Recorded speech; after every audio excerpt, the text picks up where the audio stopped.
boa noite, feliz sábado para cada um de vocês que nos acompanha em mais uma aula do curso bíblico, a Teologia Central. Eu sou a Maíta Torres, sou jornalista e assessora e hoje serei a apresentadora da nossa aula. Nós já estamos na 10ª aula. Passou rápido, né? Porque eu lembro quando eu apresentei lá a primeira aula, passou muito rápido. E a gente está muito grato de ter cada um de vocês aqui com a gente. Lembrem-se de compartilhar o link com seus amigos, tá bom? Dessa transmissão aqui. Lembra também de agora, logo no começo, curtir e deixar o seu comentário, porque assim o YouTube vai entender que esse aqui é um vídeo muito importante e vai levar a palavra de Deus para inúmeras outras pessoas. A nossa 10ª aula tem um tema bem interessante e bem diferente: a teologia da legislação divina. Alguém já pensou assim, como que é a lei de Deus realmente? A gente vai conferir esses e outros detalhes na aula de hoje. Será um momento de aprendizado, bate-papo e muita interação aqui no chat. Então, a gente quer saber de onde você está falando, o que você espera da aula de hoje. E ao longo da aula tem alguma pergunta? Pode colocar aqui que no final a gente vai responder. E para nos ajudar com esse tema, nós temos uma pessoa aqui muito especial. Ele é pastor, professor e também é jornalista. É o pastor Michelson Borges. Ele tem pós-graduação em Biologia Molecular e é mestre em Teologia. Ele também é editor da revista Vida e Saúde e também editor associado da Lição da Escola Sabatina dos Jovens. E é vice-presidente da Sociedade Criacionista Brasileira, além de ser escritor de vários livros como A Descoberta e Nos Bastidores da Mídia. E eu quero saber, já deu tempo? Compartilhou o link aqui do YouTube? Aproveita e compartilha com aquele seu amigo o link lá da inscrição do curso, teologiacentral.com, para que eles possam se inscrever, aproveitar todos os conteúdos que nós já tivemos por aqui e ter o certificado ao final das 13 aulas. Combinado? Tem que compartilhar, gente. E ainda dá tempo, né, de cada um dos seus amigos aproveitarem todos os conteúdos que nós temos. E além do pastor Michelson, hoje está com a gente o pastor Rodrigo Oliveira. Boa noite, pastor, tudo bem? Boa noite, Maíta, tudo bem, graças a Deus. É uma alegria estar com vocês aqui. Já tinha algumas aulas que eu não participava, só acompanhava, assistindo. Mas é uma alegria de poder estar com vocês hoje aqui, participando, estando juntos aí para mais uma classe bíblica. Eu tenho certeza que vai ser mais uma classe bíblica abençoada. Amém, isso mesmo. E agora eu convido o pastor Michelson para ele se apresentar melhor aqui para vocês. Bem-vindo, pastor, tudo bem? Olá, Maíta, tudo bem? Pastor, boa noite, amigos que estão acompanhando a transmissão, que vão assistir depois a gravação também. É uma alegria estar com vocês, sempre é uma alegria quando a gente tem um tempinho assim para estudar a Bíblia, abrir a palavra de Deus e aprender um pouco mais daquilo que Deus tem para nos revelar. Obrigado pelo convite, privilégio estar com vocês. Você falou para apresentar um pouco mais, acho que só faltou um detalhe que, na verdade, é talvez o mais significativo, né? Eu sou casado com a Débora, nós temos 3 filhos, a mais velha mora em Santa Catarina, está se formando em psicologia, a do meio, a Giovana, a do meio é a Marcela, ela cursa design gráfico, e tem o Micael, nosso caçula, ele tem 13 anos e estuda aqui na Escola Adventista em Tatuí. Eu moro em Tatuí, São Paulo, interior de São Paulo, onde fica localizada a Casa Publicadora Brasileira, que é uma das 60 editoras adventistas espalhadas pelo mundo. E trabalho na CPB já faz 26 anos. É um bom tempo já, né? É isso. Sim. Que ótimo, pastor. Obrigada por acrescentar aqui na sua biografia. Família sempre é mais especial, né? Para a gente citar com toda certeza. Mas antes da gente começar a nossa aula, eu queria que o pastor Rodrigo fizesse uma oração. Então a gente começa. Então vamos orar. Pai querido, maravilhoso Deus, mais uma vez, Senhor, nós estamos na Tua presença, estamos alegres por isso. Confiamos e temos a certeza de que, nesse momento, o Senhor está escutando a nossa oração, escutando a nossa prece. E, nesse momento, Senhor, suplicamos para que o Santo Espírito se faça presente aqui nesse programa, se faça presente na casa dos nossos amigos que estão assistindo, ou no lugar onde eles estejam assistindo, que eles sintam a presença do Espírito Santo ali, Senhor. E hoje, Pai, é um tema bastante especial, a legislação do Senhor, a legislação divina, Pedimos ao Senhor que nos conduza nesse tema. Nós possamos entender esse tema, colocar também em prática em nossa vida. Por isso pedimos o poder do Espírito Santo para isso. Nos abençoe, nós pedimos no nome de Jesus. Amém. Bem, amigos, é uma alegria sempre a gente poder estar juntos. Como a Maíta falou, o tema de hoje é a teologia da legislação divina. Legislação, a gente sempre lembra de lei, né? Então vamos falar sobre a lei divina, a lei de Deus. E para esse tema, o pastor Michel Borges vai passar para a gente. Como é que funciona, pastor, esse negócio de lei? Ainda está vigente? É necessário? Aonde a gente encontra isso na Bíblia? Quem foi que passou para nós? Então, acredito que no decorrer desse estudo o senhor vai nos responder esses questionamentos que muitos fazem, né? Então, esse momento é com o senhor e meu desejo é que Deus continue te usando de maneira poderosa. Obrigado, pastor Rodrigo. Deus seja louvado. É uma pergunta pertinente, né? E alguns realmente se perguntam, mas por que Deus tem lei? Por que existe lei, né, para ser obedecida, guardada? Na verdade, é porque a gente não pensa, talvez, muito no aspecto das leis biológicas, das leis da física, que existem. Algumas a gente nem se lembra que existem, né? Mas graças a Deus por elas. A lei da gravidade, por exemplo, né? Nós estamos sentados aqui, você aí no seu local, eu aqui em casa, e não saímos flutuando, né, pelo espaço, porque existe uma lei que estabelece que nós... Isaac Newton, né, na verdade, um grande teólogo lá do passado, foi quem estudou primeiramente com mais detalhamento essa lei, né, gravitação universal. Então nós estamos aqui sentados, né, temos sensação de peso, né, existe então essa força que nos mantém aqui, que mantém, inclusive as moléculas de ar no planeta compondo a atmosfera, elas não vazam para o espaço todas, justamente porque há uma atração, né, gravitacional. Que bom que existe isso. Alguém pode pensar, mas e se eu desafiar essa lei, eu posso desafiá-la? Pode fazer isso aí, pode fazer um teste, né? Quer dizer, não faça isso porque vai ser muito perigoso. Mas você poderia, por exemplo, subir numa cadeira, não vou nem dizer um prédio, né, porque daí é perigoso mesmo, suba numa cadeira e se lance dali para baixo, tentando desafiar a gravidade. Você não vai conseguir, né? Você vai conseguir talvez se machucar, causar um problema nas pernas, enfim, né? Então, essas leis existem para nossa proteção, e a mesma coisa acontece com as leis da biologia. Algumas podem ser desafiadas, mas o desafiante vai sofrer, né? Quem as criou foi um Deus perfeito. E o universo depende delas, a realidade que nos rodeia depende dessas leis para continuar existindo, né? Se Deus esquecesse de pensar na manutenção dessas leis por um instante, a realidade que nos rodeia desapareceria. Nós desapareceríamos. Então sejamos gratos a Deus pelas leis da física, pelas leis da biologia e outras. Agora, no que diz respeito ao aspecto moral da nossa existência, será que nisso nós temos total liberdade? Será que podemos fazer o que quisermos, né, no aspecto moral da existência? Também não, né? Deus é o criador das leis morais também. E essas leis, assim como as leis da física, elas antecedem até a criação do ser humano, antecedem a criação da terra, antecedem a história do pecado, e é muito importante já de antemão deixar isso claro aqui. A lei moral de Deus, ela é anterior ao pecado, porque há pessoas que confundem, né, a lei moral, porque ela foi escrita por Moisés também no livro de Êxodo, e também em Deuteronômio, depois nós vamos ver isso aqui na Bíblia. Alguns confundem com as leis cerimoniais, que tinham que relação ali com o santuário, né, os sacrifícios, o sacerdócio levítico. Essas leis que a gente chama de cerimoniais, ou que tinham relação com o santuário, elas são pós-pecado, porque elas têm que ver com o perdão, né? O sacrifício de cordeiros, o sangue derramado, era para o perdão dos pecados. Então essas leis têm um início e têm um fim. Elas têm um prazo de validade. Agora, a lei moral, repito, ela antecede isso aí, né? E ela continua após finda a história do pecado. Eu creio que aqui nesse estudo, vocês já estão na 10ª lição, já devem ter visto esse assunto, né? Sobre a nova terra, sobre a volta de Jesus.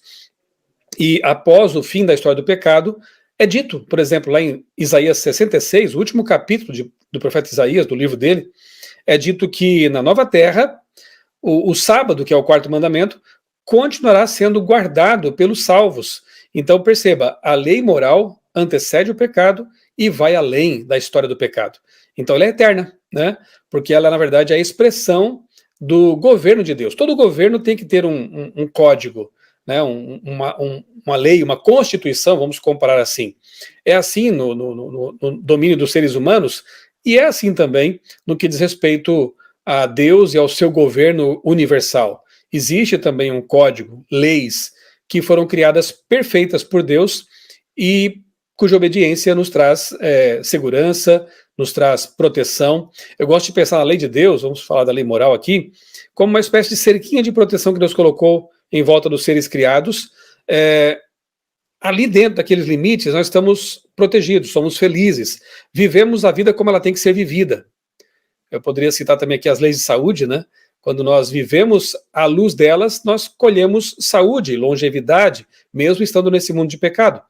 Então, quando nós vivemos à luz das leis de Deus, nós temos uma vida melhor, nós temos uma qualidade de vida melhor, nós temos uma proteção neste mundo de pecado. Eu quero compartilhar com os amigos aqui uma apresentação, se puder colocar ali na tela para mim, pastor Rodrigo. Eu preparei aqui algumas perguntas, né, com respostas já também ali para vocês. Vamos fazer assim, ó, vamos ter aqui 3 blocos, como já foi dito, né? O primeiro bloco eu vou fazer uma exposição geral da lei de Deus na Bíblia. O que a Bíblia diz sobre a lei? É um estudo bíblico, né? Então a Bíblia responde às perguntas que ela mesma faz, ou que nós fazemos com base nela. No segundo bloco nós vamos então estudar a própria lei. Aí nós vamos abrir a lei de Deus na Bíblia e vamos falar de 2 montes.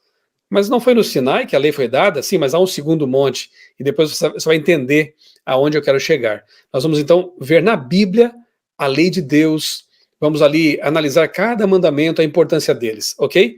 E no terceiro bloco, então, nós teremos esse momento de interação, como já foi dito. Você pode anotar sua pergunta aí, o seu comentário, e a gente vai depois conversar sobre isso. A eterna lei do Criador. Aí eu pergunto assim no começo, né? Aliás, esse estudo aqui, ó, ele está no meu blog, outraleitura.com.br. Lá no menu você encontra curso bíblico.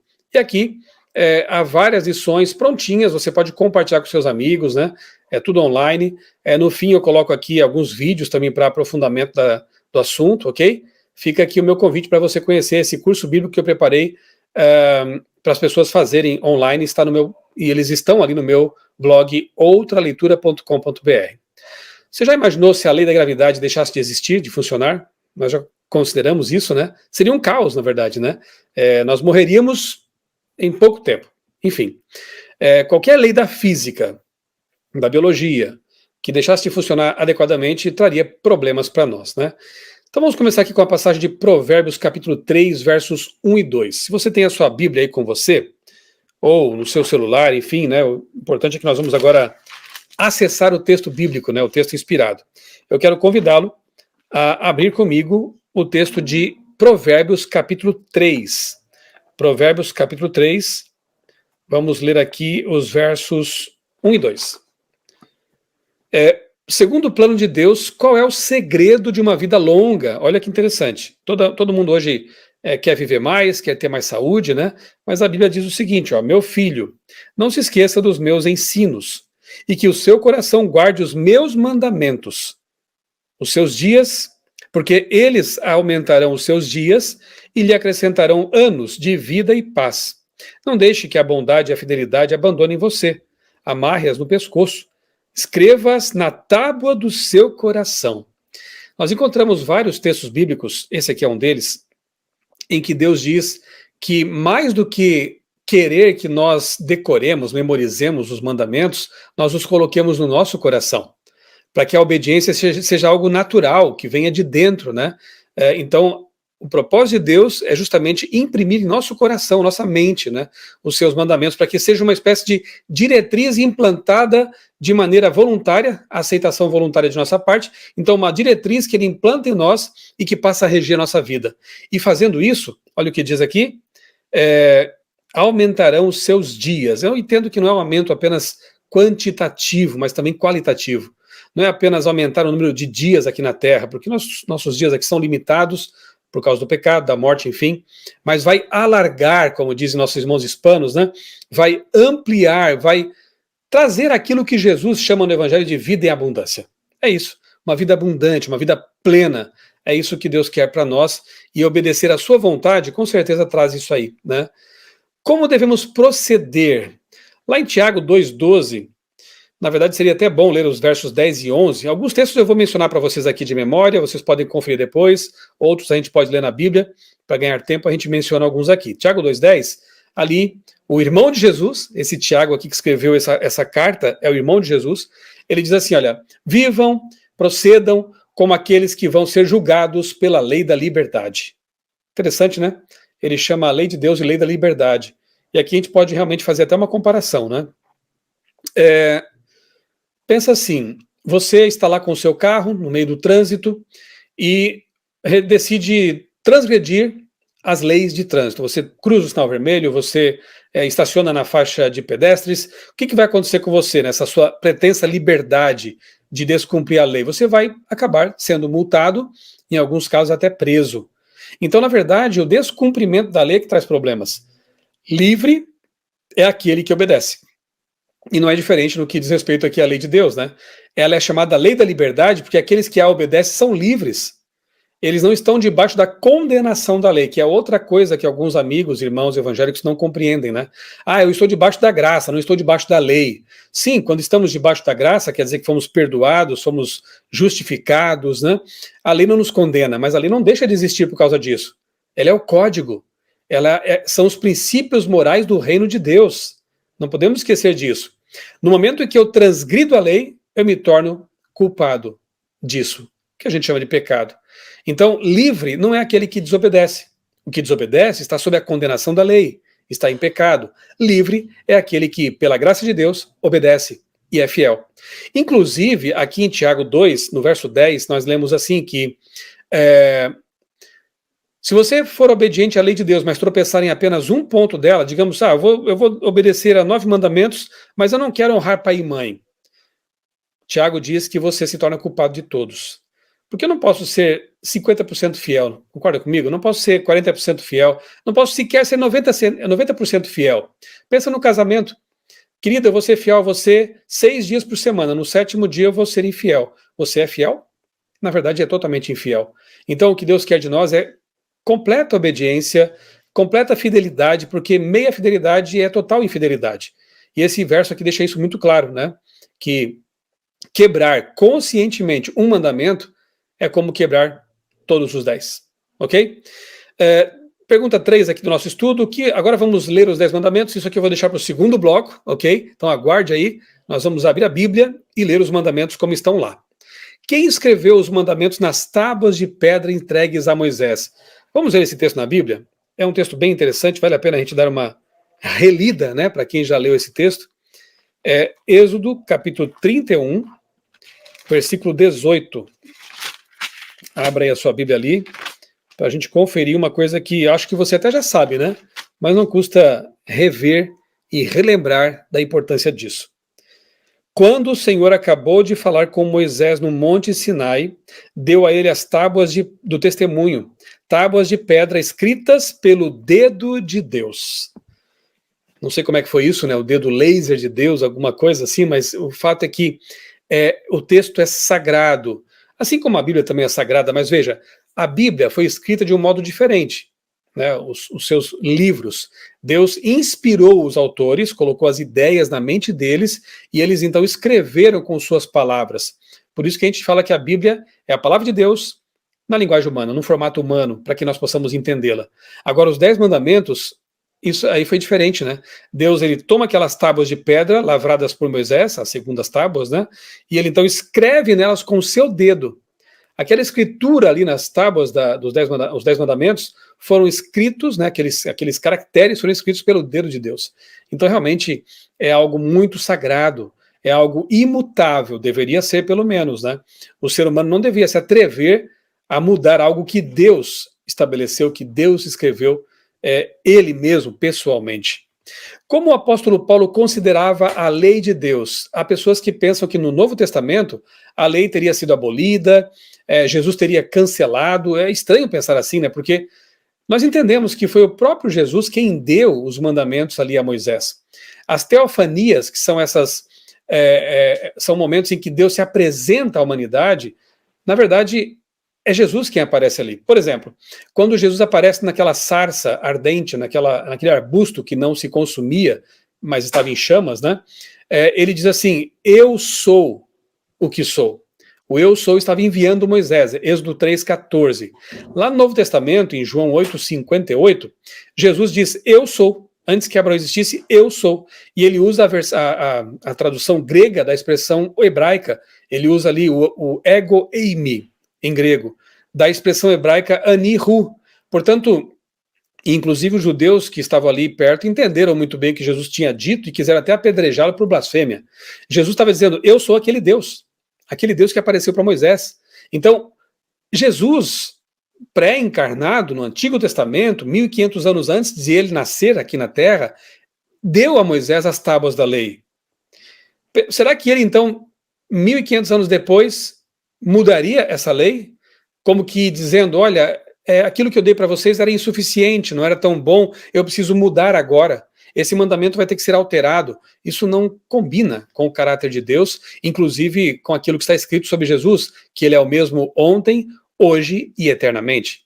Então, na verdade, quando você lê com atenção o Novo Testamento, você percebe que o Novo Testamento, em parte alguma, ele anula os mandamentos, ele torna ineficazes ou altera os mandamentos de Deus. Pelo contrário, aqui em Romanos 7,12, Paulo diz que a lei de Deus é santa, justa e boa. Olha só, uma coisa que é santa, justa e boa teria que ser alterada, anulada, cancelada, abolida? De forma alguma, né? Mas, de novo, né, há momentos em que Paulo parece estar falando de um modo negativo sobre a lei. Em Romanos mesmo, ele fala aqui da condenação da lei, da maldição da lei. Repito, é quando você está sob a condenação da lei. Você está em pecado. Então a lei, ela realmente mata aquele que está em pecado. Ela aponta o pecado. Só que é o seguinte, né? Tiago, não sei se eu coloquei esse texto aqui, eu acho que eu coloquei mais adiante, né? Mas já vou antecipá-lo. Tiago, ele compara a lei de Deus a um espelho. Então, se você quer ver se seu rosto está sujo, você tem que contemplar o espelho, certo? Você vai ver ali, tem uma mancha no meu rosto. Mas se você quiser limpar com o espelho aquela mancha, não vai dar certo. Você vai sujar mais ainda o seu rosto. O espelho mostra a mancha, você pega então uma toalha, um lenço umedecido, vai lavar o rosto, e esse lavar do rosto, essa toalha, é Jesus. A lei diagnostica o problema, Jesus vem com a solução. A lei mostra o que é o pecado na sua vida, Jesus vem com o perdão. Então, de fato, a lei mata, porque o pecado mata. Mas quando Jesus perdoa, justifica, santifica, nós vivemos a lei de Deus naturalmente e por amor. Tanto é que Jesus diz, né? Se vocês me amam, guardem os meus mandamentos. Então, se não for obediência por amor, se torna uma obrigação bastante pesada, enfadonha, difícil até, né? Então, Paulo diz que a lei de Deus é santa, justa e boa, porque ela foi criada por Deus. Não pode ser uma coisa ruim. Será que Jesus teria transgredido a lei que ele mesmo deu para Moisés? Só para confirmar, né?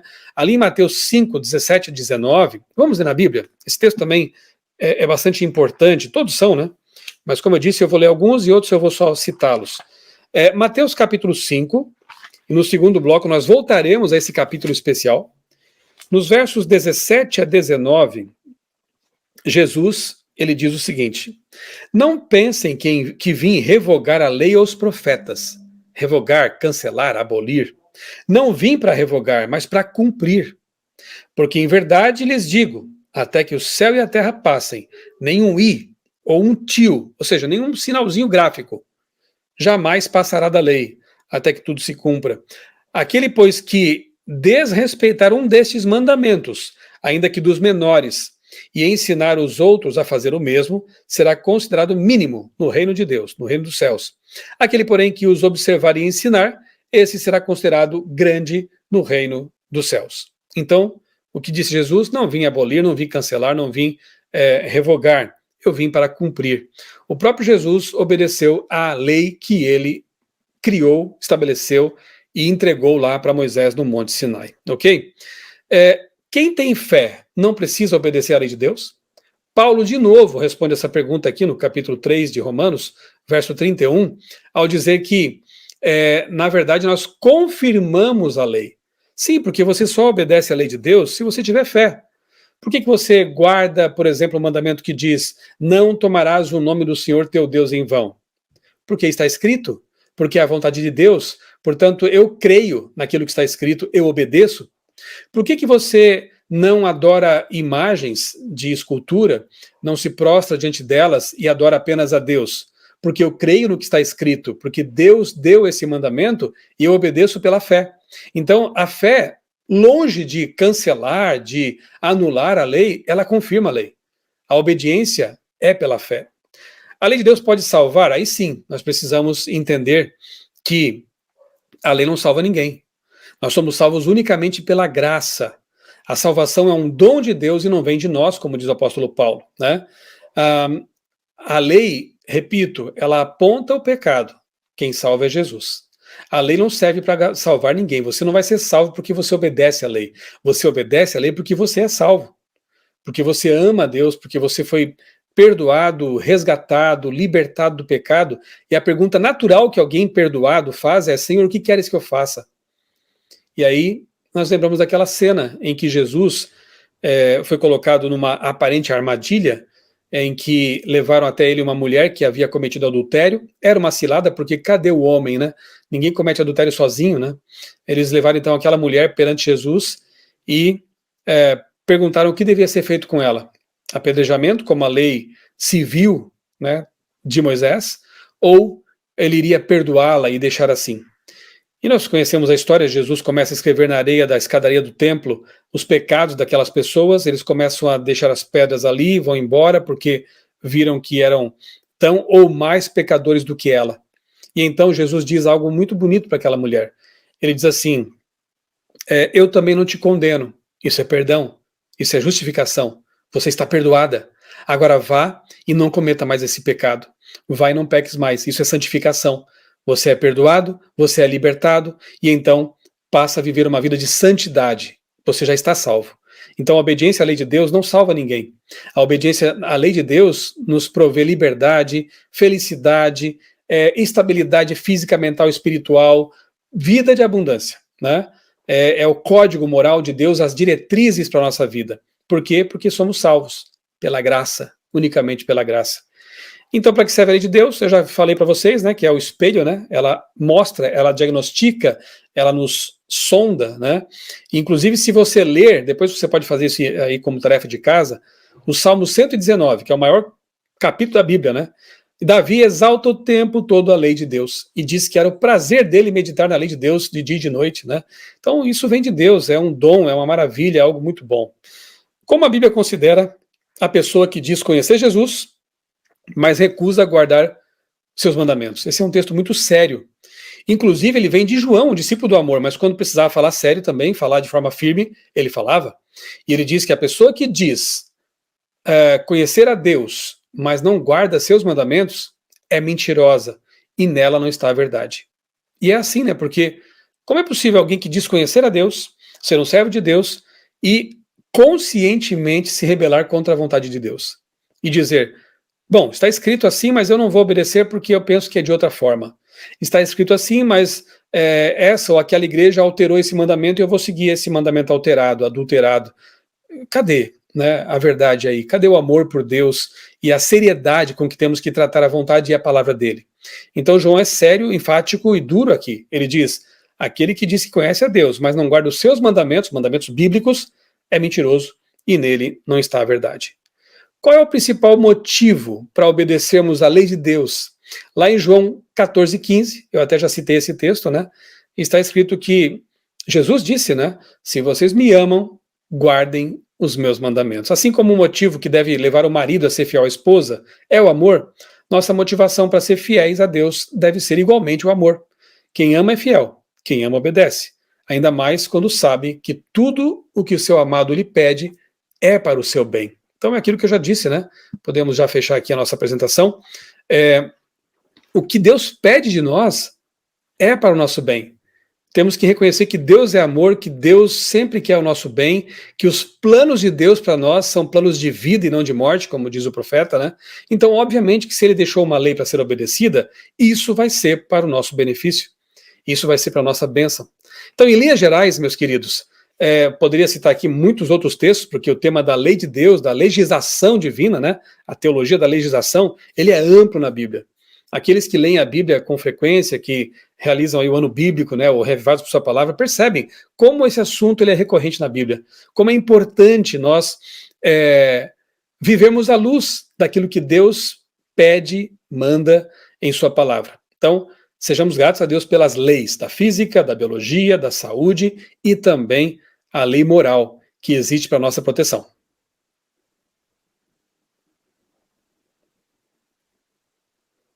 Então, pastor, que incrível. E assim, anotando aqui algumas coisas, eu achei muito legal justamente esse modo que o senhor trouxe os assuntos, literalmente à luz da Bíblia, porque conectou com muito que vem sendo dito ao longo das aulas, que o estudo bíblico, que a análise real das escrituras, né, tirar um tempo para estudar de verdade, te traz um entendimento muito pessoal e também grande, né? Grandioso. Grande não, perdão, grandioso seria a palavra. E outra coisa que eu pude ver aqui, como Deus pensou em tudo, porque lá no início o senhor falou, a gente tem leis que a gente não lembra. E Deus, imagina se Deus, em algum momento, essa lei aqui, eles nem lembram mais, não precisa. Lei da gravidade, essa lei de Murphy, todas essas leis que nós temos, que a gente associa elas muito ao homem, né? A gente não tem essa percepção, assim, diária de associar que não é uma lei que foi criada aqui na Terra quando descobriu que a fruta cai do pé. Ela é uma lei que Deus fez para que nós ficássemos bem, para que nós tivéssemos uma vida boa.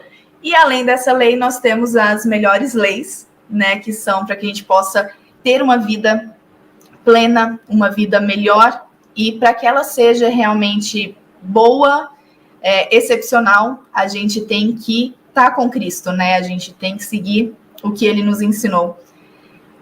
O outro ponto foi o fidelidade é 100%. Não tem como ser fiel em 5%, em 50% de algo da sua vida. É realmente no 100%. Agora, pastor, eu vou aqui no chat rapidinho ver alguns comentários. Eu já vi que tem perguntas. Inclusive, tem uma pergunta que quase foi respondida aqui no primeiro bloco, mas eu vou deixá-la para o finalzinho. Eu já favoritei ela aqui. Mas agora eu vou para o pessoal que está falando de onde eles estão nos assistindo. Então, agora vai para vocês. Eliette Arruda, que está lá do Rio de Janeiro. Seja super bem-vinda. Boa noite para você também. Espero que você esteja aproveitando muito aqui a nossa aula, tá? Nós temos também o Geraldo Alves, que está lá em Ingazeira, Pernambuco. Bem-vindo. Nós temos uma pessoa que está lá dos Estados Unidos. Eu não sei se eu vou falar o seu primeiro nome certo. Se eu falar errado, por favor, me desculpa. Vieri Ferrari. Está lá dos Estados Unidos nos acompanhando. E ele deixou um pedido de oração, tá? Pelo pai dele. Já foi anotado. Eu já vi que algumas pessoas que estão assistindo a live falaram que vão orar pelo seu pai. Então, sinta o nosso calor, tá? O nosso abraço. E nós vamos orar e que a saúde dele seja restabelecida, tá bom? Nós temos também aqui, quem mais está falando de onde está? A Zaeli Simas. Ela está lá em Florianópolis, Santa Catarina. E ela ainda citou uma cidade muito conhecida do pastor Michelson. Nós temos quem sempre nos acompanha aqui também, que é Augusto Carlos, né, do canal Olhar Teológico. Ele está lá direto de Viana, no Espírito Santo. Seja muito bem-vindo, feliz sábado para você. E essas são as nossas pessoas. Tem mais um que falou de onde estava, o pastor Adiel, que está lá de Porto Velho, em Rondônia. Ele já acompanhou a gente aqui outras vezes também, me lembro da fotinha e do nome. Seja muito bem-vindo na nossa 10ª aula. E eu quero saber de todos vocês aqui. Quem já compartilhou o link com os amigos? Quero saber quem já curtiu a nossa live. Lembra que quanto mais curtidas, mais o Instagram vai enviar para outras pessoas E assim a mensagem de Deus pode atingir aqueles que tanto precisam e que a gente nem conhece, que a gente nem imagina que precisam receber essa mensagem especial falando da legislação divina. E eu quero saber também, você que está nos acompanhando, talvez hoje pela primeira vez, quem sabe, nós temos um site, teologiacentral.com. Lá você faz a sua inscrição nesse curso. Você vai conseguir ver as aulas que já passaram, porque nós estamos na 10ª. São 13 aulas ao total. Mas você pode entrar, fazer sua inscrição, acompanhar o que já passou, receber o material de apoio que já teve por aí das outras aulas, tá? E na 13ª aula, receber o seu certificado de participação. Agora, se você é um amigo adventista, a gente fica feliz demais de você estar aqui, porque aprender nunca é demais. E aprender sobre Deus, olha, é maravilhoso, porque a gente sempre tem algo a mais para aprender com a Bíblia. Ouvindo um outro pastor falando, lendo os comentários e as perguntas das pessoas, cada vez mais a gente aprende um pouquinho do que o Espírito Santo quer nos dizer lá pela Bíblia. Então, se você é adventista, não precisa se inscrever lá no site, tá bom? Pode nos acompanhar, a sua companhia é maravilhosa. E aproveita para mandar para aquele seu amigo não adventista, para aquele seu amigo que se afastou um pouquinho, para o seu familiar, alguém da família que você está pensando, poxa, ele precisava entender um pouquinho mais sobre as leis de Deus, sobre a Bíblia. Manda para eles, tá bom? E agora eu convido o pastor Rodrigo para conversar com a gente um pouquinho, explicar como vai ser esse segundo bloco do nosso curso. Legal, né? O primeiro bloco aí é um bloco bem abençoado, né? Muitas informações aí, passagens bíblicas, né? Que foi de grande ensinamento e conhecimento para nós também, né? Porque cada vez que a gente lê a palavra de Deus, ela se renova em nossa vida. E esse tema da legislação, ela é fantástico, né? Esse tema é um tema bastante interessante porque isso faz com que a gente abra a mente para entender de fato que é a vontade de Deus para a nossa vida. E o pastor Michel, ele havia falado da lei de Deus, né? Fez a comparação do espelho, né? E é interessante, pastor, que a gente viu que a lei foi escrita pelo dedo de Deus, né? Um dedo a laser aí, como o senhor falou, né?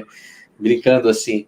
E em que lugar que está isso na Bíblia, pastor? A gente vai ler agora nesse segundo bloco, como a gente pode também colocar isso em prática em nossa vida, né? Porque a Bíblia é assim, a gente precisa ler, mas a gente precisa também colocar em prática, né? Então, como faremos isso? Eu quero convidar os amigos agora a nós irmos à Bíblia mais uma vez, mas para analisar agora, assim, com um pouco mais de detalhamento, os 10 mandamentos, o decálogo, né? Só que eu vou fazer diferente, eu vou usar aqui a minha Bíblia de Jerusalém, é uma Bíblia católica, né? Eu tenho aqui em minha casa várias Bíblias, várias traduções, várias versões, eu gosto de compará-las, né? Mas eu faço questão de, nesse momento, ler os mandamentos como estão aqui na Bíblia Católica de Jerusalém, para você perceber que, na verdade, eles estão iguais a como está grafado na Bíblia Almeida, nas outras versões bíblicas, né, que nós temos à disposição. Na Bíblia, os mandamentos não foram adulterados, né?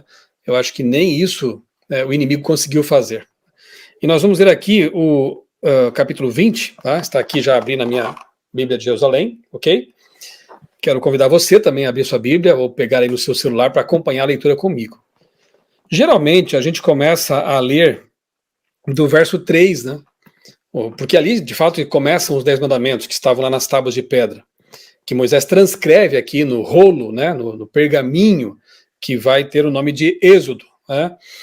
Também tem a repetição da lei lá em Deuteronômio capítulo 5. Mas eu quero começar lendo no verso 1, porque tem algo interessante aqui que diz assim, ó, Deus pronunciou todas estas palavras dizendo, eu sou Yahvé, teu Deus, que te fez sair da terra do Egito, da casa de escravidão. É interessante porque antes de promulgar a lei, os 10 mandamentos para o povo de Israel, a constituição do reino de Deus, né, ele lembra os israelitas da libertação do Egito, do Êxodo. Ou seja, mais uma vez aquele conceito, né, de que só obedece aquele que foi perdoado e libertado. Só é livre aquele que foi perdoado e libertado e é livre para obedecer. Então, lá no Egito, eles não conseguiam guardar a lei de Deus porque havia um senhorio humano, estavam oprimidos lá, né, sob o jugo egípcio, mas uma vez libertados do Egito, e o Egito passou a ser depois um símbolo de pecado, de escravidão, de jugo, libertados lá daquela escravidão, eles agora são livres para quê? Para obedecer. Olha que interessante. E de modo semelhante é assim também conosco, né? Nós somos libertados por Cristo, pelo sangue de Cristo, nós somos perdoados pela graça de Cristo e assim livres. Nós somos capazes de, com a ajuda de Deus, ser fiéis e obedientes, livres para obedecer. Olha que interessante, né? Então, a lei começa assim mesmo, né? As primeiras palavras que antecedem aqui os mandamentos falam de libertação. E aí vem o primeiro mandamento, que é o verso 3. Não terás outros deuses diante de mim. O primeiro mandamento já fala de idolatria, né? Depois o segundo vai detalhar um pouquinho esse conceito. Qualquer coisa, qualquer pessoa, qualquer objeto que você coloque acima de Deus na sua vida, acima de suas prioridades, no topo delas, você está fazendo disso um Deus. Alguns até acham estranho, por exemplo, quando a gente fala assim, olha, você tem que amar a Deus acima de tudo. Mas acima da minha esposa, acima dos meus filhos, acima de mim mesmo? Será que é isso? Deus é tão ciumento assim a ponto de não dividir, né, esse amor e essa atenção minha com outras pessoas? Essa perspectiva é equivocada, é meramente humana. Por que Deus ele pede e manda aqui no mandamento que nós o amemos e o obedeçamos acima de tudo? Sabe por quê? Porque a mesma Bíblia que diz isso, diz que aquele que não ama não conhece a Deus, porque Deus é amor. Isso está lá, isso foi escrito por João, né, o discípulo do amor. 1 João. Veja, aquele que não ama não conhece a Deus, porque Deus é amor. 1 João 4,8. Se Deus é amor, ele é a fonte do amor verdadeiro. E se eu amá-lo acima de tudo, isso vai fazer com que eu ame muito mais tudo o que vier depois dele. Percebeu? Então, você que pensa em se casar algum dia, eu te dou um conselho, que eu segui e fui muito abençoado. Eu estou casado há 27 anos com a Débora, inclusive alguém falou ali de Florianópolis, né? Sim, eu tenho um carinho muito especial pela capital do meu estado, porque lá eu fiz a minha faculdade, na Federal de Santa Catarina, e lá eu conheci a minha esposa, né? A namorada que veio a se tornar minha esposa, e nos casamos na Igreja Central de Florianópolis. Então, eu até fiz uma digressão aqui, agora esqueci o que eu ia falar. Mas vamos lá. Eu acho que eu comparava com a questão do casamento, né? Mas enfim. Sim, eu estava falando sobre exatamente isso. Se você pensa em se casar um dia, procure uma pessoa temente a Deus. Sabe por quê? Porque ela vai te amar muito mais do que uma pessoa que não é temente a Deus. E por que eu sei disso? Porque a Bíblia fala que Deus é a fonte do amor verdadeiro. Então, se essa pessoa ama a Deus acima de tudo, ela vai te amar muito mais do que ela amaria se não amasse a Deus acima de tudo. Percebeu? Se essa pessoa busca a Deus todos os dias, se essa pessoa obedece esse primeiro mandamento de todo o seu coração, toda a sua alma, com todas as suas forças, ela vai ter um amor divino na vida dela e vai compartilhar com você esse amor. Ela vai amar você com esse amor banhado no amor de Deus. Percebeu? Por que é importante nós buscarmos um cônjuge que venha da parte do Senhor? As chances de dar certo e de ter um amor profundo ali unindo esse casal serão muito, muito maiores. Serão bíblicas, né? Então não se esqueça disso. Não é que Deus seja ciumento, não é que Deus queira competir com a sua esposa, seu esposo, seus filhos. Não é isso. É que Deus sabe, obviamente que Ele sabe porque Ele que Ele é a fonte do amor. E você, buscando a Deus, você estará indo à fonte do amor. E você vai colocar tudo o mais na devida posição e vai amar da forma correta as coisas que vêm depois. Vai amar as pessoas e vai usar as coisas. Tem gente que inverte essa equação, né? Tem gente que ama coisas e usa pessoas. Isso não vem de Deus, isso não é orientado por Deus, isso é diabólico.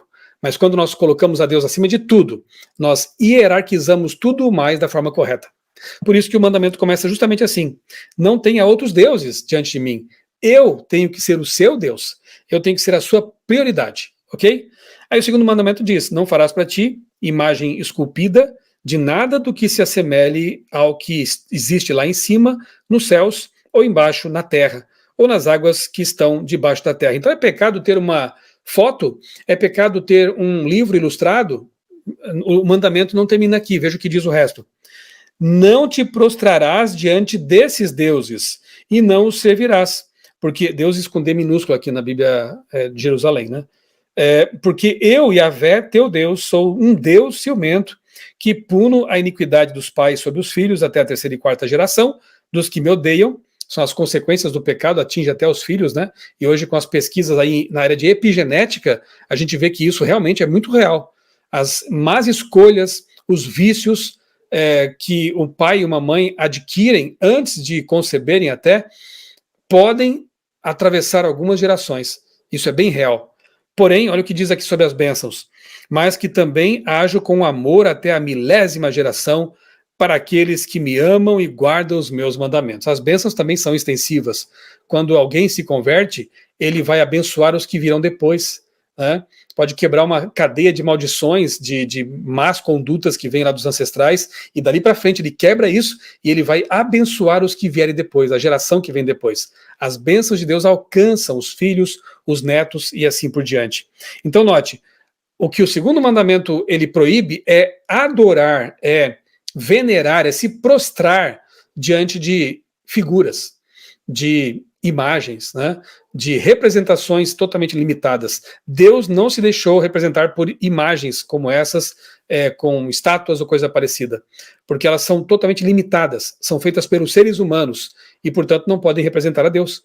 Então, o segundo mandamento proíbe a idolatria, ok? De todo tipo, né? Quarto mandamento, nós encontramos aqui no verso 8, o terceiro mandamento, né, no verso 7, não pronunciarás em vão o nome de Yahvé teu Deus, porque Yahvé não deixará impune aquele que pronunciar em vão o seu nome. E aqui não é só falar o nome de Deus em piadas, em brincadeiras, de maneira impensada. Quando você, como cristão, que leva o nome de Deus, né, que leva o nome de Cristo na sua vida, quando você representa mal esse Deus, dá um mau testemunho desse Deus, você está manchando o seu nome. Porque o nome na Bíblia é mais do que apenas um título, uma palavra. Ele expressa o próprio caráter, né? Esse nome Yahvé é sagrado, né? Ele tem, não é apenas uma palavra. Então, não tomar o nome de Deus em vão é não ter o próprio Deus como algo vão em nossa vida. É respeitá-lo, reverenciá-lo, adorá-lo e por onde quer que passemos, representá-lo de maneira correta, né? Ser uma luz, um bom testemunho a respeito desse Deus, de modo que as pessoas ao verem você digam, aquele é um cristão, e o Cristo dele é real. É nesse sentido, né? Quarto mandamento, 8º versículo aqui, lembra-te do dia do sábado para o santificar. Trabalharás durante 6 dias e farás toda a tua obra. O 7º dia, porém, é o sábado de Yahvé teu Deus. Não farás nenhum trabalho, nem tu, nem teu filho, nem tua filha, nem teu escravo, nem tua escrava, nem teu animal, nem o estrangeiro que está em tuas portas, dentro da sua casa, né? Porque em 6 dias Yahvé fez o céu e a terra, o mar e tudo que eles contêm, mas repousou no 7º dia. Por isso Yahvé abençoou o dia de sábado e o santificou. Interessante porque o mandamento aqui, o 4º mandamento, que estabelece o descanso sabático, ele conecta esse conceito com a criação, percebeu? Lembra do sábado para santificá-lo. Por quê? Porque em 6 dias Deus criou a vida aqui na terra e ele mesmo descansou no 7º dia. Se você for a Gênesis 2, versos 1 a 3, você verá que Deus faz 3 coisas quando ele estabelece o sábado no fim da criação. Ele descansa nesse dia, óbvio que Deus não se cansa, né? Mas ele estabelece ali isso como modelo, como um exemplo, além do que também o Shabat, essa pausa, ela é mais profunda do que apenas descanso físico, né? É uma pausa contemplativa para contemplar o que foi criado. Adão e Eva tinham sido recém-criados, nem estavam cansados, mas já guardaram o sábado com Deus, com certeza ali. Então Deus descansa, ele abençoa e ele santifica o 7º dia. Santificar é colocar algo à parte para um uso santo, sagrado, tipo a igreja. Pensa assim, qual é a diferença da minha casa para a casa que é o prédio lá da igreja? Estruturalmente nenhuma. Tem tijolos, tem ferro, tem cimento. Mas aquela casa que chamamos de templo, né, ou igreja, não tão corretamente, porque a igreja ela é o corpo de Cristo, né, formado por pessoas, mas vamos colocar assim, a igreja ou o templo foi dedicado, foi separado para um uso específico, adorar a Deus, ensino da palavra. Então, algo que é santificado é posto à parte. O sábado, ele, tecnicamente, não tem diferença dos outros dias, em relação aos outros dias. 24 horas, chove, faz sol, enfim, o tempo transcorre, mas o que torna esse dia sagrado é o fato de que Deus o santificou. E pensa comigo, será que algo que Deus abençoa pode ser desabençoado pelo ser humano? Será que algo que Deus santifica pode ser dessantificado pelo ser humano ou alterado pelo ser humano? Jamais, não é verdade? Aquilo que Deus santificou e abençoou permanece santificado e abençoado. O casamento, por exemplo, também está lá em Gênesis capítulo 2. Na verdade, duas instituições edênicas atravessam os portais do Éden, a história do pecado em Gênesis 3, e continuam existindo, sendo uma bênção para a humanidade. O sábado e o casamento heteromonogâmico. Ambos vêm lá do Éden, né? E se Deus abençoou, isso é o modelo estabelecido por ele.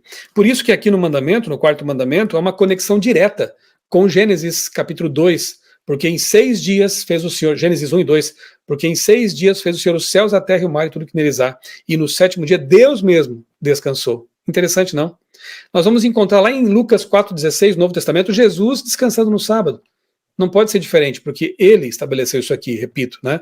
Então você poderia ir à carpintaria de José e Jesus e Maria todos os dias e encomendar algum trabalho, mas no 7º dia, no sábado, a partir do pôr do sol de sexta-feira, você não encontraria aquela carpintaria aberta. Por quê? Porque, como diz a Bíblia, Jesus estava na sinagoga, estava lá na casa de Deus, lendo a palavra, cultuando a Deus, né? Então é isso.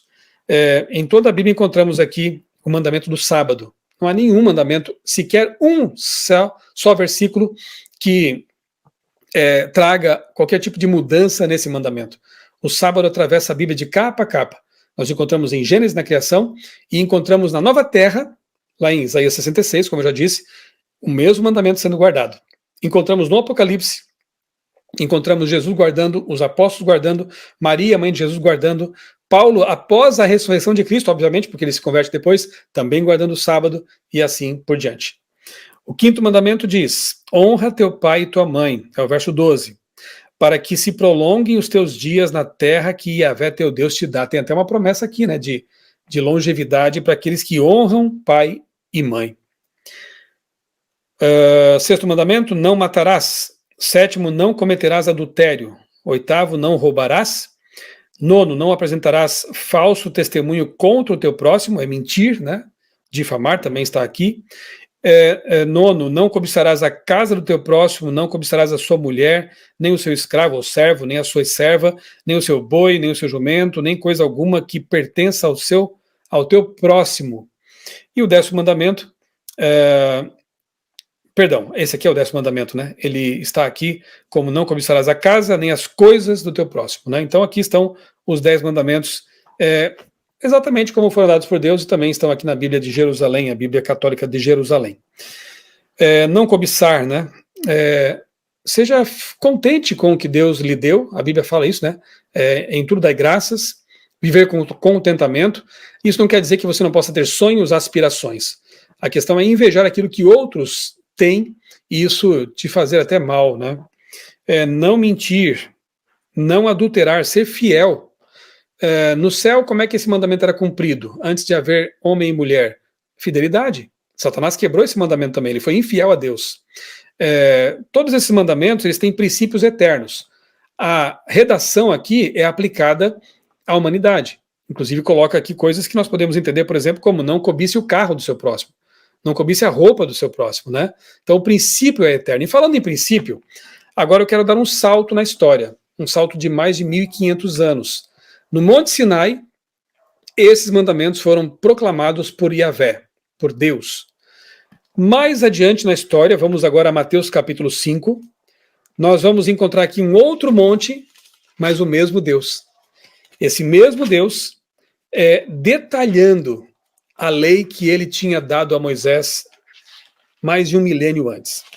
Abra sua Bíblia em Mateus capítulo 5, é um capítulo maravilhoso, né? É o Sermão da Montanha. Jesus está lá na montanha, né, no monte do sermão ali, próximo ao Mar da Galileia, e ali ele restabelece a constituição do reino, a lei do reino de Deus. Então é um capítulo que vale muito a pena você ler com muita calma, com meditação, com oração. Ele começa falando do Makarioi, né, que é feliz, bem-aventurado, bendito, né? Bem-aventurados os pobres de espírito, os humildes. Bem-aventurados os que choram por seus faltas, seus pecados, porque esses vão ser consolados, né? Bem-aventurados os mansos. Olha só, no reino de Deus tem que ser manso, tem que ser uma pessoa regida pelo Espírito de Deus, né? Calma. Os que têm fome e sede de justiça. Justiça é Cristo.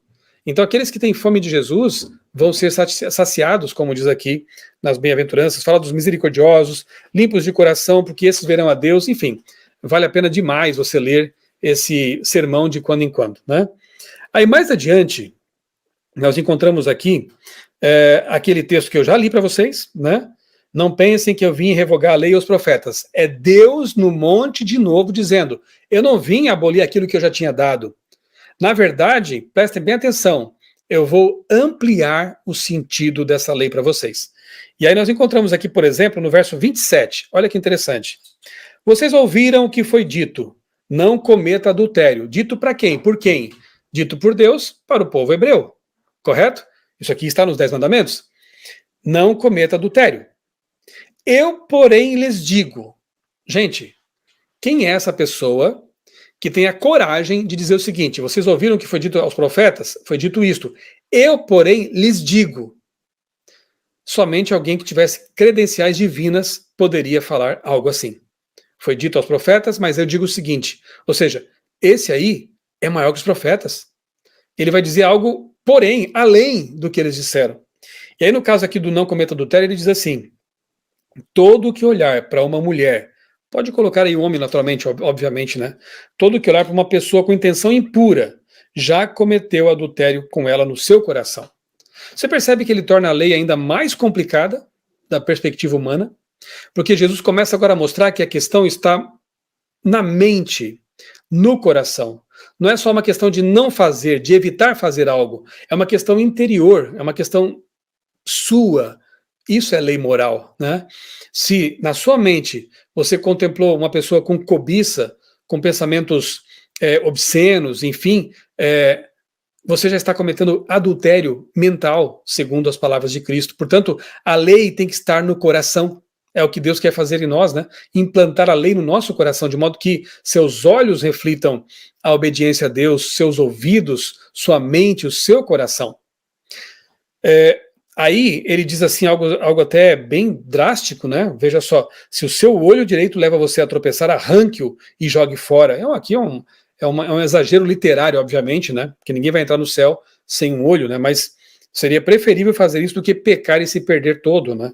Se a sua mão direito leva a tropeçar, corte-a e jogue-a fora, pois é preferível você perder uma parte do seu corpo do que o corpo inteiro ir para o fogo do inferno, para o lago de fogo, a perdição, né? Aí vem mais aqui, ó, no verso 31, 32, ele fala da importância, do valor do casamento. Lembra o que eu disse? Vem lá do Éden, né?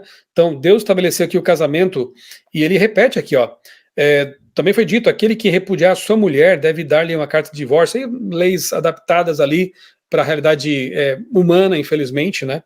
Mas ele diz mais aqui, quem repudiar a sua mulher, exceto em caso de relações sexuais ilícitas, a expõe a se tornar adúltera, e aquele que casar com a repudiada comete adultério. Na verdade, Deus, ele odeia o divórcio, como diz lá em Malaquias, né?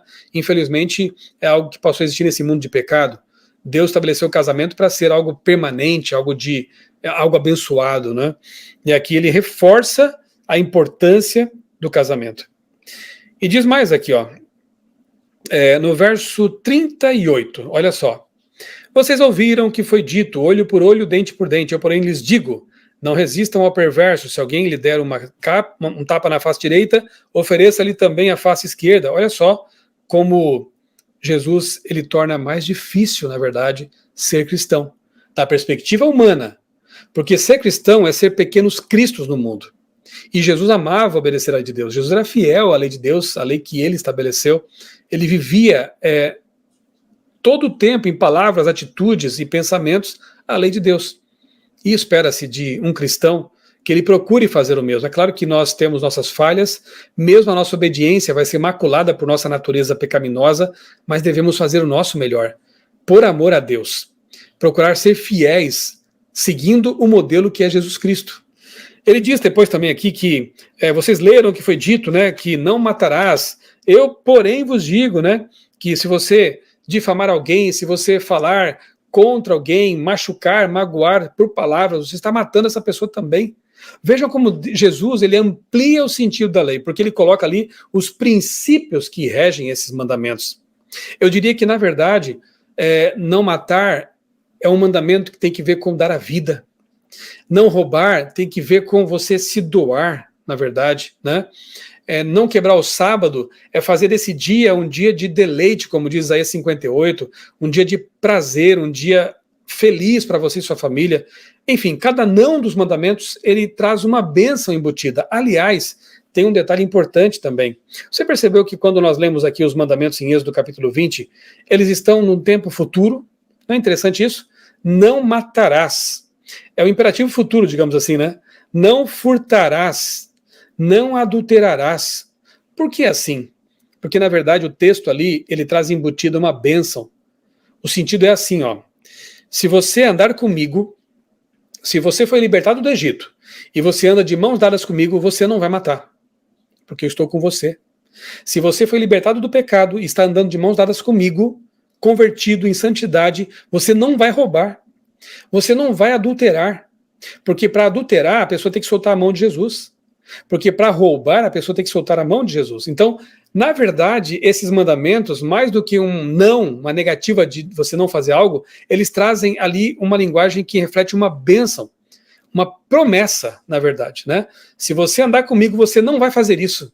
Você não vai cobiçar, não cobiçarás, não terás outros deuses, porque você vai se apaixonar por mim de tal forma que você não vai ter outros deuses diante de mim.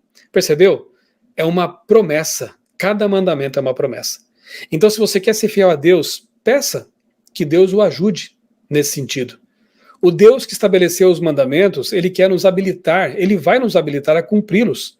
Seria injusto, inclusive, se Deus pedisse algo de nós que não fosse possível guardar. Alguns dizem, mas nesse mundo é impossível. Como eu vou manter meu emprego? Como que eu vou passar na faculdade? Ora, nunca foi fácil ser cristão ao longo da história. Alguns perderam até a vida, não só um ano na faculdade. Alguns não perderam só emprego, perderam a cabeça. Foram decapitados, foram queimados em fogueiras. Se Deus pede algo de nós, ele manda alguma coisa, ele nos habilita a fazê-lo. E se for para nós depormos a vida por nossa fidelidade, ele vai fazer de nós os mártires que vão levar outras pessoas à conversão. Deus é soberano, sabe o que é melhor para nós, e ele deve ser a primeira e a última palavra em nossa vida.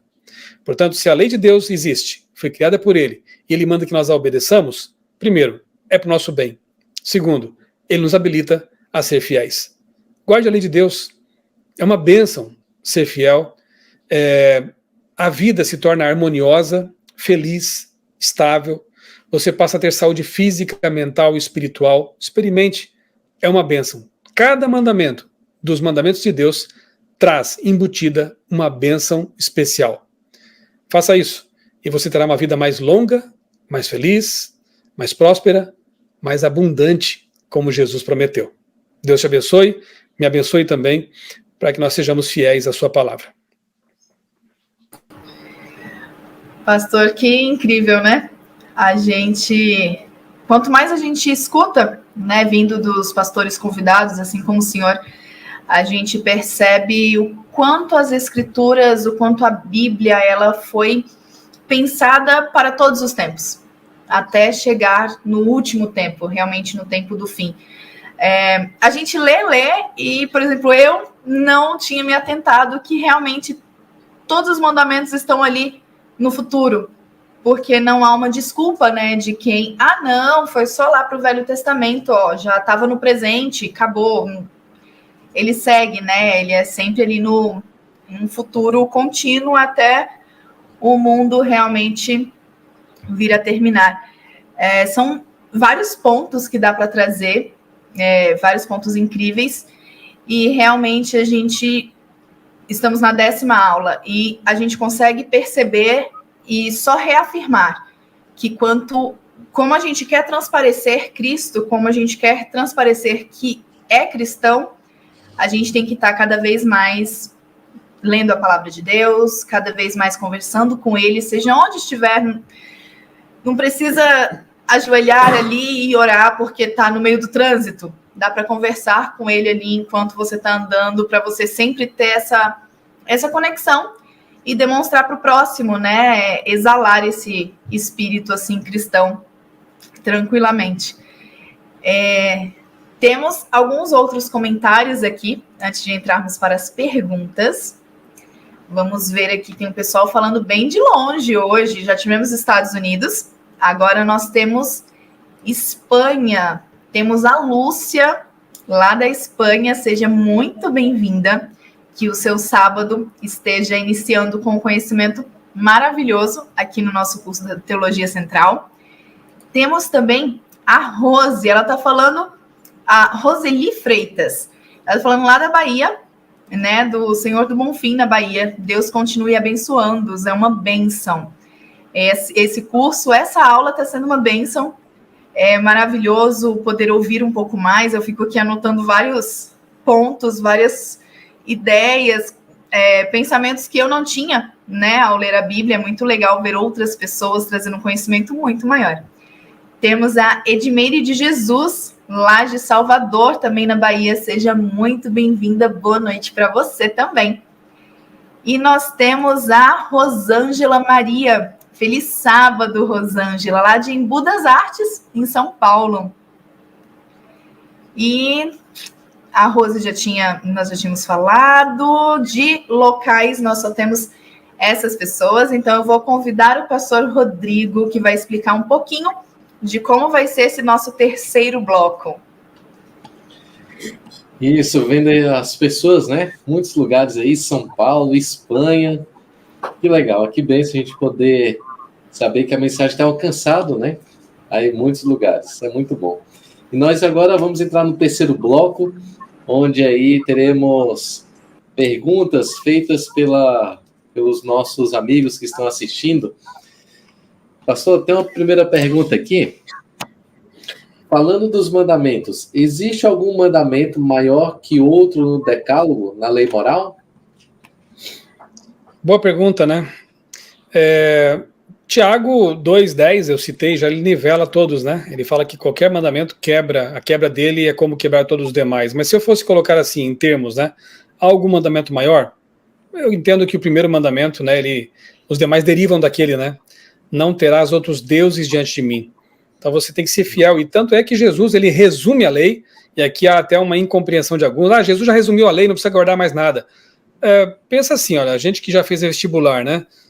Lá atrás, né, para a faculdade, lá eu fiz vestibular, e eu lembro que eu tive que ler alguns resumos de livros para poder fazer a prova de literatura. Primeiro eu li o livro, e pouco antes do vestibular eu li um resumo para lembrar daquela obra. Quando eu leio o resumo, isso faz com que a obra seja desnecessária? Ao preparar um resumo, eu estou mandando embora aquela obra, eliminando, não preciso mais dela. Pelo contrário, o resumo existe porque a obra existe. Então, Jesus, ao resumir a lei, amar a Deus sobre todas as coisas e o próximo como a ti mesmo, ele está resumindo a lei. Ele não está abolindo a lei original. E, na verdade, se você prestar bem atenção, os primeiros 4 mandamentos, eles têm que ver realmente com a nossa relação, digamos, vertical, né? É o nosso amor, a nossa adoração para com Deus. Então, não terás outros deuses, não adorarás imagens, não tome o nome de Deus em vão e guarde o sábado. Esses 4 mandamentos, eles têm relação com o Criador. Os outros 6 são mandamentos horizontais. É a nossa relação com o nosso próximo, né? Pai, não mentir, não trair, não adulterar, não cobiçar, percebeu? Então, o resumo que Jesus faz, na verdade, é o resumo da primeira tábua e da segunda tábua, né? Amar a Deus é o próximo. O resumo não desfaz o original, obviamente. Ele compacta, ele resume, ele tira a essência. E se eu fosse apertar um pouquinho mais o resumo e fazer um resumo do resumo, aí sai a palavra amor, né? Ame. Porque se você amar a Deus, amar o próximo, você cumpre a lei, diz Jesus, né? É isso. Eu diria que o primeiro mandamento, ele obviamente é essencial, porque os demais derivam dele, mas todos eles são importantes, né? Todos eles são... há consequências maiores em relação a alguns, comparado com outros, obviamente. Por isso até que eu entendo que o 4º mandamento, o sábado, é um mandamento de fé, realmente. Sabe por quê? Pensa assim, ó. Se você matar, você pode ser preso. Se você roubar, você pode ser preso. Se você adulterar, você pode ter muita dor de cabeça e ter problemas, e divórcio e tudo mais. Há consequências. Mas, se você não guardar o sábado, o que vai acontecer? Nada, né? Você só vai estar sendo infiel a Deus. Então, eu creio que alguns mandamentos, a única resposta para guardá-los é a seguinte: por que você guarda o sábado? Porque está escrito na palavra de Deus. Porque está na lei de Deus. Minha única razão é essa. Porque não há outra consequência se eu quebrá-lo, né? Então é interessante pensar nisso, né? Que há consequências mais complicadas da desobediência a alguns mandamentos, mas todos eles são importantes aos olhos de Deus e deveriam ser respeitados. É verdade. Isso é interessante, né? Igual o senhor falou, né? Ali o primeiro mandamento, os outros derivam dele ali, né? Então isso é muito interessante, viu? O irmão Augusto, ele continua aqui, falou aqui, arqueólogos como Rodrigo Silva dizem que o piso do pátio do templo era de pedra, como afirmar que Jesus estava escrevendo na areia? Acho que foi do comentário, né? Dos pecados, tudo. Naturalmente que a gente acaba quase que tendo uma licença poética aí, né?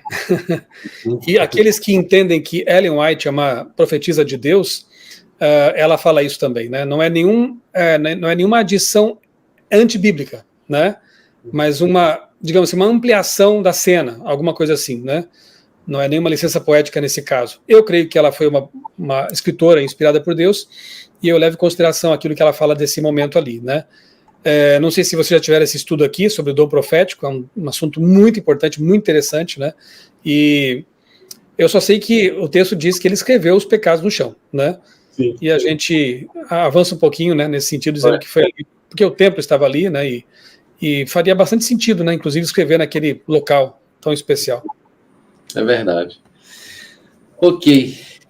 Continuando aqui. Como entender o Shema, citado por Jesus no texto, Marcos 12, 29? Diz assim, Jesus lhe respondeu, o primeiro de todos os mandamentos é este, ouve Israel, o Senhor nosso Deus é o único Senhor. Não seria o Shema parte da lei moral? Com certeza, né? Eu entendo que o Shema ele expressa o primeiro mandamento, né? O Senhor nosso Deus é o único Senhor, ou seja, não terás outros deuses diante de mim.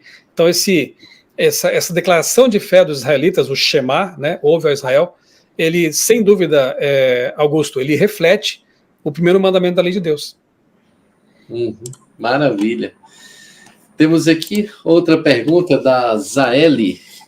O sétimo mandamento da lei de Deus foi descumprido por muitos personagens bíblicos. Dos 10 tropeçaram em um. E agora? Deus revelará? Deus relevará, né? Relevará. Na verdade, a gente vê muitas questões ali no Antigo Testamento, especialmente, que foram, assim, momentos de tolerância de Deus, não de aprovação. Por exemplo, consumo de bebida alcoólica. A gente sabe que alguns patriarcas, alguns personagens lá no Antigo Testamento usavam bebida alcoólica em alguns momentos, né? E Deus, ele veda isso, ele proíbe esse tipo de coisa na Bíblia, até porque nós sabemos hoje, né, com base em pesquisas científicas, que qualquer dose de álcool altera os estados mentais de pensamento, né? Inclusive a metabolização do álcool é cancerígena. Hoje a gente sabe por que Deus disse para nem olhar para o copo quando o vinho era derramado nele, né? Mas alguns usaram. Então, e agora? Mudou a lei de Deus? Não. Deus tolerou, mas não aprovou. A própria escravidão, né? Nós vemos assim Deus trabalhando com o povo, né? Para que essa coisa horrível da escravidão fosse com o tempo abolida, fosse abandonada. Quando chegamos ao Novo Testamento, nós percebemos que não há mais esse tipo de coisa em Israel. Como não há também a bigamia, a poligamia. Você percebe que no Novo Testamento já não existe mais esse tipo de coisa. Uma série de questões que o povo de Deus trouxe lá dos povos pagãos, não podemos esquecer que no caso dos hebreus no deserto, eles haviam sido escravos no Egito por 4 séculos.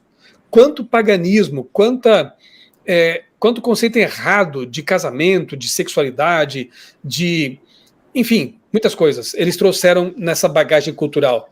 E Deus vai, com o tempo, despoluindo, digamos assim, esse povo de todo aquele paganismo que eles haviam adquirido por séculos de convivência no Egito. E não é um processo tão fácil, tão simples. Pensa em nossa vida mesmo, né, como cristãos aqui no século XXI. Será que nós podemos dizer com toda certeza que tudo que nós fazemos o tempo todo não tem nenhuma nódoa, nenhuma mancha de paganismo, de costumes culturais equivocados, né? Eu diria o seguinte, eu creio que Abraão, ficaria escandalizado se visse algumas séries que algumas pessoas hoje veem, mas que se escandalizam por saber que ele tomou uma serva para ter um filho. Olha como a cultura nos condiciona. Na cultura de Abraão, barriga de aluguel era assim. Não havia inseminação artificial. Então, embora fosse realmente um pecado e algo errado, era culturalmente aceito como uma forma de ter filhos, ter uma descendência. Então, era nisso que eles pensavam, né? Não deixa aquilo correto, mas era um pecado cultural, digamos assim. Hoje, nós temos também nossos pecados culturais, e muitas vezes é mais fácil apontar o dedo para outros tempos e pessoas e costumes do que reconhecer que nós temos muitos pecados culturais tolerados atualmente. Então, não. De fato, né, aqueles que tiveram mais de uma esposa, aqueles que tiveram, embora não fosse adultério necessariamente, porque ele não foi tomar a esposa de uma outra pessoa, né, mas era uma relação equivocada, uma relação errada, de pecado, não aprovada por Deus, ele apenas tolerou. Mas com o passar dos séculos, Deus vai descontaminando esse povo, Deus vai orientando esse povo. E eles percebem na própria vida como a desobediência trazia realmente maldições. Pode ver, todos os casais ali, todos os patriarcas que tinham mais de uma esposa, tiveram sérios problemas de relacionamento na família. Disputas, ciúmes, inveja, intrigas, brigas, porque não é o plano de Deus. Tudo aquilo que se faz em desconformidade com a vontade de Deus traz consequências negativas. Então nós temos que pensar nisso, pensar na cultura, pensar no tempo em que o povo de Deus esteve lá se contaminando com aquelas ideias e a forma como Deus foi trabalhando. Eu falei de escravidão, deixa eu mencionar mais um detalhe. Se você ler as condicionais que Deus coloca ali para Israel, relacionadas com a escravidão, você vai perceber que, na verdade, não eram nem escravos. Por exemplo, um escravo ou servo, né, ele tinha o sábado livre, todos descansavam no sábado, até os animais, né? Ele trabalhava um número limitado de anos depois era libertado e não podia sair de mãos vazias, ele tinha que levar alguma coisa, um dote, uma recompensa. Ele poderia, inclusive, casar-se com a filha do seu senhor e se tornaria praticamente um filho. E alguns eram tão afeiçoados ao seu senhor que decidiam, depois de libertados, digamos assim, não é libertado, mas depois de saírem da condição de servo, de escravo, eles podiam escolher continuar servindo aquele senhor. Aí tinha um ritual lá de furar a orelha e tal, como símbolo de um escravo voluntário. Se eles se voluntariavam é porque eram bem tratados, né? E havia leis que puniam aqueles que maltratassem seus escravos. Então, a escravidão em Israel não pode ser comparada com a escravidão no Brasil, por exemplo, que foi horrível. Não pode ser comparada com a escravidão de outros povos naquela época mesmo, né? Porque escravos eram tratados como animais, ou até menos do que isso. Em Israel não era assim, eram pessoas, eram seres humanos. Então, é importante ver essa questão e, repito, é importante ver como Deus foi trabalhando com o tempo, de modo que até isso foi sendo abandonado ali entre os hebreus. Maravilha. Muito bom. Próxima pergunta aqui, do irmão Luiz Eduardo dos Santos. Qual, pois, foi o propósito ou desígnio especial de a lei ter sido dada no Sinai? Boa pergunta. Eu não sei se tem alguma razão assim, posso estar equivocado, de repente o pastor pode até comentar isso, mas não sei se houve alguma razão assim necessariamente espiritual. Eu entendo que quando você vai até o Sinai, você sobe aquelas... A gente não sabe qual foi o monte exato, né? Mas quando você sobe ali naquela formação de montanhas, você olha para baixo e vê um vale gigantesco lá. Ou seja, se eu fosse escolher um local, se eu fosse Deus, né? Se eu fosse escolher um local em que haveria uma demonstração vívida de poder, e houve, né? Trovões e tremor de terra. Eu repito, hein? Era um povo acostumado com a magia do Egito.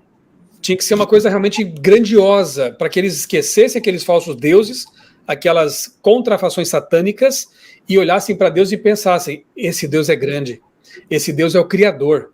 Então, a concessão da lei e dos ensinamentos que Deus deu para Moisés naqueles 40 dias, isso foi dado com muito poder.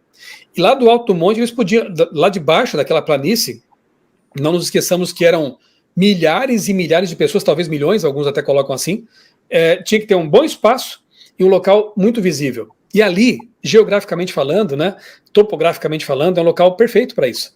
Então eu penso que possivelmente a escolha do monte se deva a esses fatores, né? Mas posso estar talvez assim ignorando alguns fatores, quem sabe, espirituais ou algo assim. Se houver isso aí também, alguém pode sentir à vontade para complementar. Muito bom. Próxima pergunta aqui. Para que fim foi introduzido a lei? Acho que no primeiro bloco a gente mencionou aqui alguns textos, né, que falam de proteção, de bênção. A lei, ela comparei até uma cerquinha de proteção, né? Você fica aqui dentro, você está protegido, você está amparado. Lá fora é perigoso, né?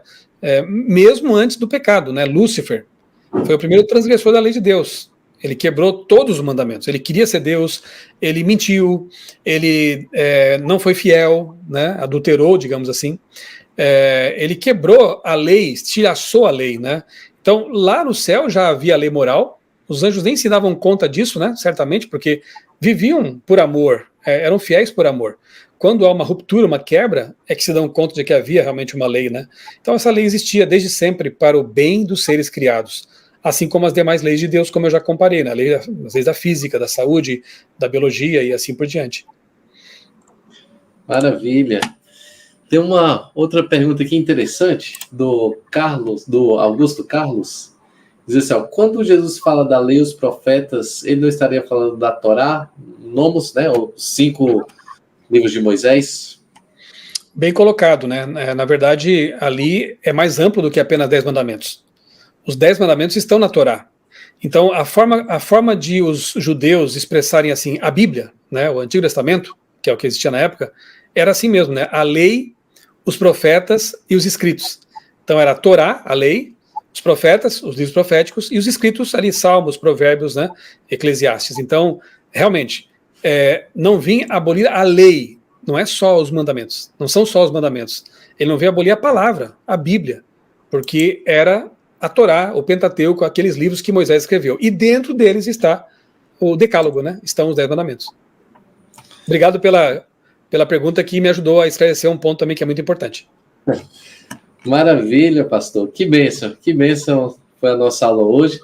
Terminamos aqui esse bloco de perguntas. Vou chamar agora a Maíta aí para a gente já ir partindo aqui para a parte final, encerramento da aula de hoje. Sim, a gente agradece a presença, né, do pastor Michelson, primeiramente, e agradecemos muito a interação de cada um de vocês, a participação de vocês ao longo dessas aulas, não só dessa, mas de várias outras que nós tivemos.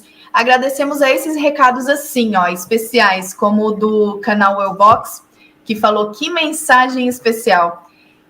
Toda essa interação é maravilhosa para a gente, né? Mas quando a gente recebe, assim, esse tipo de mensagem, a gente entende. Deu certo o que eu me propus a passar, né? A mensagem que o pastor se propôs a passar, chegou bem aos ouvidos, né, dos que estão nos assistindo.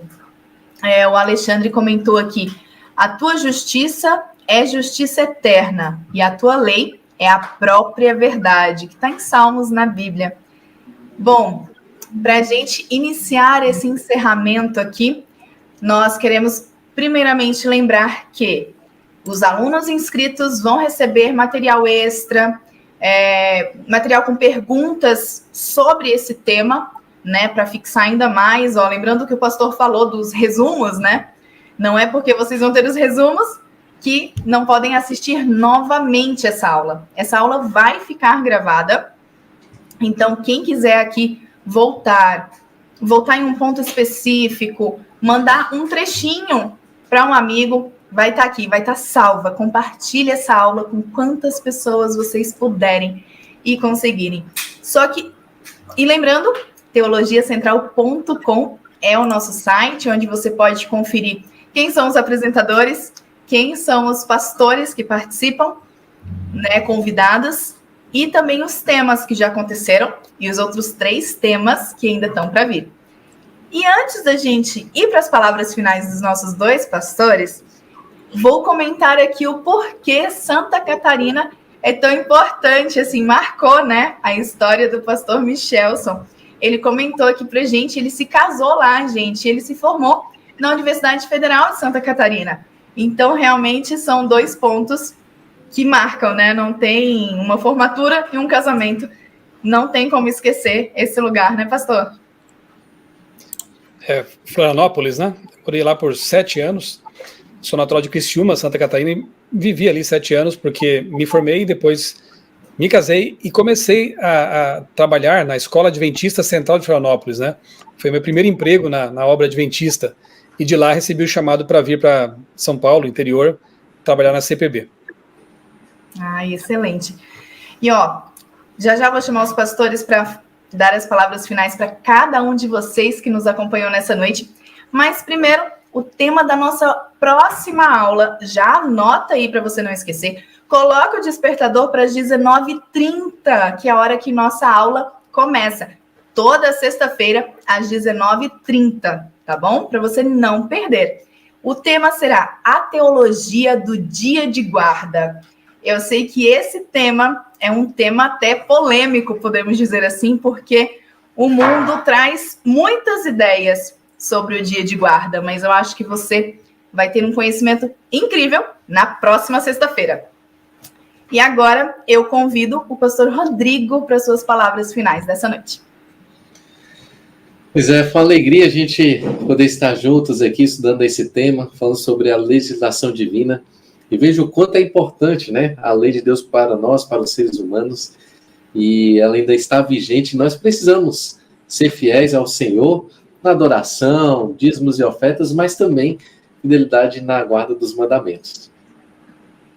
Isso mesmo. E pastor Michelson, eu convido o senhor para, além das palavras finais, fazer uma oração para a gente encerrar essa noite. Ok, primeiro, obrigado aí pelo convite, né? Parabéns pela iniciativa dessa escola de teologia online. É uma das bênçãos, né, de termos aí hoje esses recursos para espalhar a palavra de Deus, né? E que ele continue usando vocês, abençoando a Igreja Central de Brasília, uma igreja muito querida, já estive algumas vezes, é um povo muito especial aí. Deus abençoe muito vocês. E eu termino dizendo aquilo que Jesus fala ali em João 14,15, né? Se vocês me amam, guardem os meus mandamentos. Que a nossa motivação para a obediência, para a fidelidade, seja o amor, não seja outra coisa qualquer. Que nós reconheçamos que se vem de Jesus é bom, e Ele é o Criador da lei, é o Criador da vida, e Ele sabe como nós funcionamos de forma correta, melhor, porque Ele é o nosso Criador. Então nós temos que nos soltarmos, né, nos braços dEle, entregar nossa vida para Jesus e dizer: Senhor, aqui estou, eu quero ser fiel, me ajuda, me fortalece, porque eu te amo. Essa é a resposta correta. Vamos orar? Querido Deus, bondoso Pai, nós te agradecemos porque Tu és um Deus de amor, um Deus cuidadoso, um Deus detalhista, e criaste um universo perfeito, regido por leis perfeitas, e assim também é com a nossa vida moral.